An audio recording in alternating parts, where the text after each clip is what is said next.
बेला जी चेन्नई से। राधा वल्लभ श्री हरिवंश। राधा वल्लभ श्री हरिवंश। प्रणाम महाराज जी। महाराज जी, खाने की, सोने की और घूमने की आसक्ति बहुत प्रबल है, इसको कैसे मिटाया जाए? इतनी आसक्ति नहीं, आसक्ति ही आसक्ति है। देख लो, अंदर देखो, तीन ही आसक्ति थोड़ी, तीन हो तो बहुत जल्दी विजय प्राप्त हो जाए। बहुत आसक्तियां हैं। जब मन आता है वो हमारे अंदर अपना शासन करके वही आसक्ति प्रकाशित करता है। देखो, रसेंद्री की आसक्ति, नेत्रेंद्री की आसक्ति, घ्राणेंद्री की, श्रवणेंद्री की, जनेंद्री की, कितनी आसक्तियां भरी हुई हैं। एक आसक्ति थोड़ी है। ये तीन तो मोटी मोटी तुम्हें दिखाई दे रहे इसलिए लग रहा है। जिसकी रसेंद्री शासन में नहीं है उसकी हर इंद्री शासन में नहीं। परिचय इसका, रसेंद्री स्वाद, रसेंद्री शासन में नहीं तो जनेंद्री को शासन में कर ही नहीं सकता। रसेंद्री और जनेंद्री शासन में नहीं तो हर इंद्री भ्रष्ट हो जाती है। हर इंद्री भ्रष्ट है तो आसक्ति ही आसक्ति है। मतलब समझने की चेष्टा की जाए। अब इन आसक्तियों को काटने के लिए, जैसे कोई नदी जा रही है तो उसको सीधे नहीं रोका जा सकता। हमारे पूरे सिस्टम का प्रवाह माया की तरफ जा रहा है, जा रहा है। बहुत अच्छे से समझिए, है ना माया की तरफ। हम अपने को शरीर मान रहे हैं। ईमानदारी वाली बात है, ज्ञान बगाड़ने की बात अलग है। जब प्राणों को भूख लगती तो मुझे भूख लगती है, प्राणों को प्यास लगती तो मुझे प्यास लगती है। उस समय ये नहीं लगता कि प्राणों को लग रही है, क्योंकि इतना तदात्म है। और मन की जो मांग होती है वो लगता है मेरी मांग है, इंद्रियों की जो मांग होती है वो मेरी मांग लगती है। बहुत सिस्टम गलत हो गया है, माया के प्रवाह में बह रहा है। अब उसको सीधे नहीं रोका जा सकता। पक्का समझना कि आज से हम कसम खाते हैं, सबको तुम्हारी कसम वसम सब बह जाएगी। थोड़ी देर बांध रुकेगा ना और प्रवाह आएगा तो फाड़ के फेंक देगा उस तुम्हारे संकल्प को और उस बांध को, और वो निकल जाएगा। बुद्धिमान आदमी अगर नदी की धारा को रोकना चाहे तो दोनों तरफ पहले नहरें निकाले, उसके प्रवाह को कम करे। पानी कुछ इधर बटा कुछ इधर बटा, आप सामने बांध लगाओ तो पानी दो भागों में बह जाएगा, आपका बांध टिक जाएगा। वो दो जो इस साइड में और इस साइड में, तो संसार के इधर है अनुकूलता, इधर है प्रतिकूलता। अनुकूलता और प्रतिकूलता की बीच धारा में हम बहते हुए चले जा रहे हैं। अब जब तक समतुलता नहीं आएगी तब तक धारा रुकेगी नहीं, उसको हमें बदलना पड़ेगा। भगवान का नाम और भगवान की सेवा रूपी दो नहरें निकालते हैं।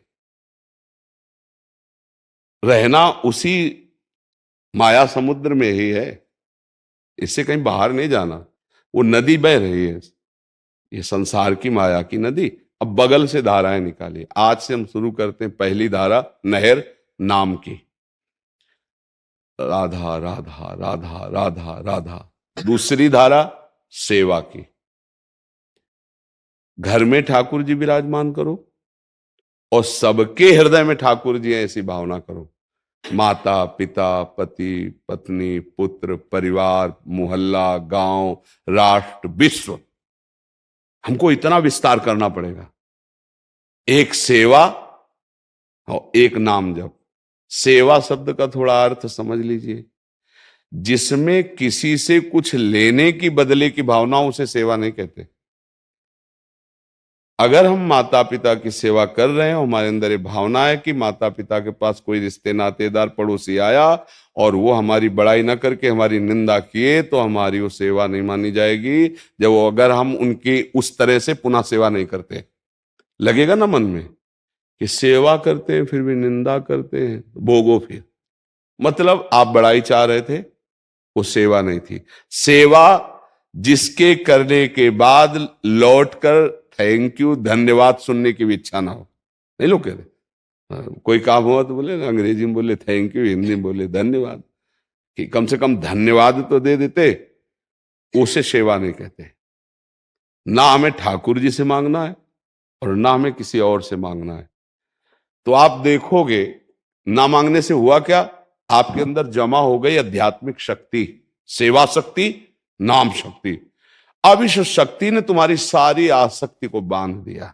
जो आसक्ति की धारा जा रही थी ना, एक दिन देख लेना, जहां नाम का रंग चढ़ता है, सेवा का बल हृदय में जागृत होता है, तो विषय भोग, निद्रा, हंसी, जगत प्रीति, बहुबात, ये 5 चीजें बिल्कुल फीकी लगने लगती हैं। ये पहचान है नाम जप की और सेवा की। कोई भी विषय भोग, चाहे रसेंद्री को चाहे जनेंद्री को, अच्छा नहीं लगेगा, क्योंकि अच्छा नहीं है। हम केवल जो चिंतन करते हैं जब उसका, कि ऐसे से ऐसे तो बड़ा सुख मिलेगा, और फिर जब वही चिंतन के अनुसार क्रिया करते हैं तो हमें चिंतन होने के कारण सुखानुभूति होती है, उस क्रिया में सुख नहीं है। विश्वास करना। नहीं तो हमने कई बार एकांतिक में कहा है कि जैसे तुम्हें कहा जाए कि हर भोग भोग लो, शाम के गोली मार दी जाएगी, और तुम्हें पक्का है कि शाम के गोली मार दी जाएगी। फिर हमें विश्व के हर भोग भोग के बताओ तुम्हें किस में सुख मिला। क्यों भैया, क्रिया तो वही कर रहे हो ना, खान पान सब करके देख लो।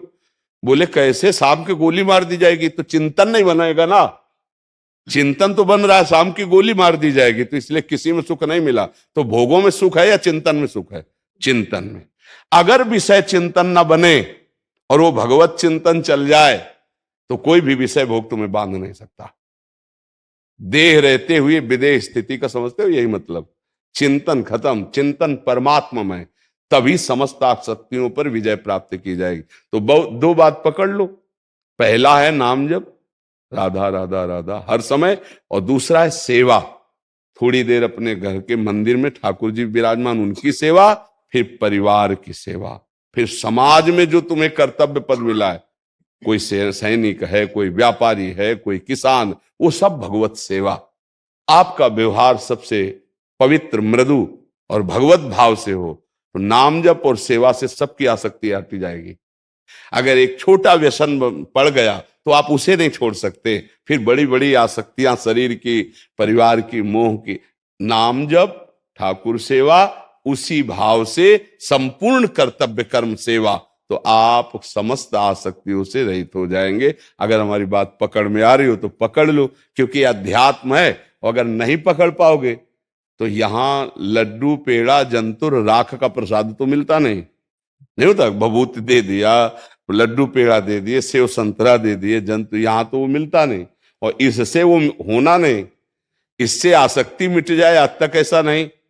नाम जप, ठाकुर सेवा, परिवार सेवा, समाज सेवा, राष्ट्र सेवा, सेवा के बदले में कोई चाह नहीं, माया पर विजय प्राप्त कर लोगे।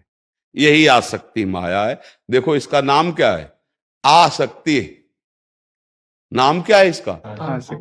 जा नहीं सकती।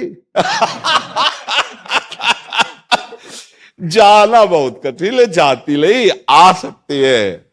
शरीर में आसक्त हो जाना, पति पुत्र में, परिवार में, ये स्वाभाविक आसक्ति हो सकती है। और एक बार आसक्ति हो गई तो यही एकांतिक में सब मिलते रहते हैं। वो कह रहे थे किसी लड़की से हमारी आसक्ति हो गई, उसका ब्याह हो गया दूसरी जगह, अब हम तो जी नहीं सकते। और हालत बेचारे की ऐसी थी, वो डिप्रेशन में एकदम था कि अब मैं जी नहीं सकता। क्या हुआ? आसक्ति। उसने आसक्ति नहीं की। भैया हमें तो ये देख रहा है कि हमें आसक्ति कहां करनी। अब हम जबरदस्ती आपको अपना प्यारा मान लिया और आप उसको प्यारा माने हुए हो, तो अब हमारी मूर्खता है। हम क्यों माना? हम अपनी आसक्ति क्यों दी? हम आसक्ति बहुत संभाल के दे, जहां हमारी जरूरत है वहां दे। अब वो आसक्ति में इस दशा के था कि लाख समझाने पर भी अब वो आसक्ति उसको चैन नहीं लेने देगी। ऐसी ही एक आसक्ति पुत्र की, पुत्र पधार गया, भगवान पर श्रद्धा खत्म हो गई, डिप्रेशन में चला। एक आसक्ति, कितनी आसक्तियां हैं जो हमारा सर्वनाश कर रहे हो, हम जान नहीं पा रहे। इन्हीं आसक्तियों से मुक्त होने के लिए 2 उपाय, सिद्ध उपाय बता रहे हैं। सब में भगवत भाव करके, जिससे जो हमारा धर्म पूर्वक कर्तव्य है उसका कर्तव्य कर्म करें, घर में ठाकुर सेवा विराजमान करें, नाम जप करें, सब हो जाएगा। चाहे जितना ज्ञान बघारो, रहना इसी शरीर में है, आसक्ति भोगों में है, वो ज्ञान काम नहीं करेगा। मैं शरीर नहीं हूं, ये जपते रहोगे और पहुंच जाओगे वहीं जहां पाप होता है। हमारी बात समझना, ज्ञान जो है वो बोलने की चीज नहीं, वो स्थायी अंदर आने की चीज है। वो बिना भजन के आएगी नहीं, बिना भजन के टिकता नहीं। अच्छा ये बताओ, विश्व में किसको ज्ञान नहीं कि मरेगा? बताना है ना सबको।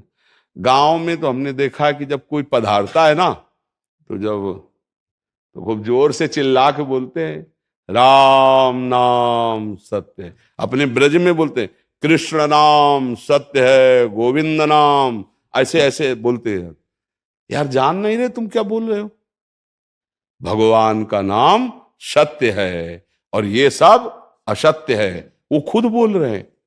अच्छा उनसे पूछो कि ये जो मरे हुए तुमको भी, तो वो कहेगा हाँ मरना है एक दिन। तुम यार जब मरना है तो अच्छी कमाई करके मरो यार, गंदी कमाई काहे को करते हो? तो क्या ये ध्यान रहता है मुझे मरना है, मैं पाप कर्म करने जा रहा हूं, मैं अधर्म का पैसा ले रहा हूं, मैं निर्दोष को दंड दे रहा हूं? क्या याद है? उस समय याद है तुम्हें मरना है? अगर याद रहे ना तो पापाचरण ही ना हो। ज्ञान तो हमें लगता है सबको है, जितना ज्ञान भगवान की प्राप्ति करा सकता है उतना सबको है, नहीं है? चोरी नहीं करना चाहिए, पता है सबको। आत्मना प्रतिकूलानि परेशान न समाचरे। क्या आपके साथ चोरी हो तो आपको अच्छा लगेगा? नहीं, तो फिर आप चोरी क्यों करो? आपकी बहन बेटी पत्नी की तरफ कोई गंदी दृष्टि से देखे तो आपको अच्छा लगेगा? नहीं। आत्मना प्रतिकूलानि परेशान न समाचरित। आपने ऐसा आचरण क्यों किया? आपके साथ वही आचरण हो, आपको पसंद नहीं, तो आपने ऐसा आचरण क्यों किया? क्या ये सब ज्ञान सबको नहीं है कि कहीं किसी की बहन बेटी की तरफ नहीं? दूसरी बात, हमारे शरीर को कोई पीड़ा पहुंचाए तो हमें कष्ट होता है, ठीक ऐसे ही हर शरीरों को पीड़ा पहुंचाने पर कष्ट होता है। हर जीव को उतना ही शरीर प्यारा है, जैसे हमें अपना प्यारा है ऐसे उसको अपना प्यारा है।